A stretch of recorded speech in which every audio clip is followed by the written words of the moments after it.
نابالغی کی عمر میں جو بچے فوت ہو جاتے ہیں، کیا والدین کو ان کی وجہ سے کوئی فائدہ حاصل ہوتا ہے؟ ایک روایت میں ہے کہ سرور کونین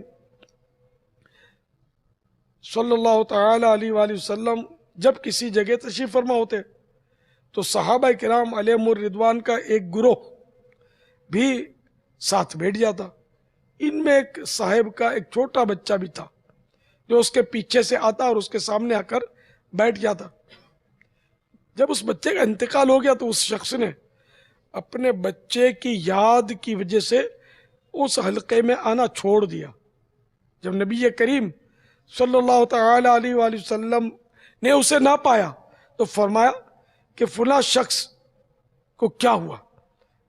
صحابہ کرام علیہ الرضوان نے عرض کیا کہ اس کا جو بچہ آپ صلی اللہ تعالی علیہ وآلہ وسلم نے دیکھا تھا وہ فوت ہو گیا ہے۔ رحمت عالم صلی اللہ تعالی علیہ وآلہ وسلم نے اس شخص سے ملاقات فرمائی اور اس کے بچے کے بارے میں پوچھا تو اس نے عرض کیا اس کا انتقال ہو گیا ہے۔ پیارے آقا صلی اللہ تعالی علیہ وآلہ وسلم نے اس سے تعزیت کی، پھر ارشاد فرمایا کہ تجھے ان باتوں میں سے کیا پسند ہے؟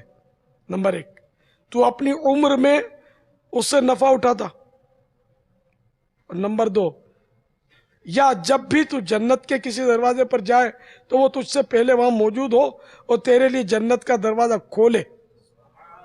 تو اس نے عرض کیا یا رسول اللہ صلی اللہ تعالی علیہ وآلہ وسلم، مجھے یہ پسند ہے کہ وہ جنت کے دروازے پر مجھ سے پہلے موجود ہو اور میرے لیے دروازہ کھولے۔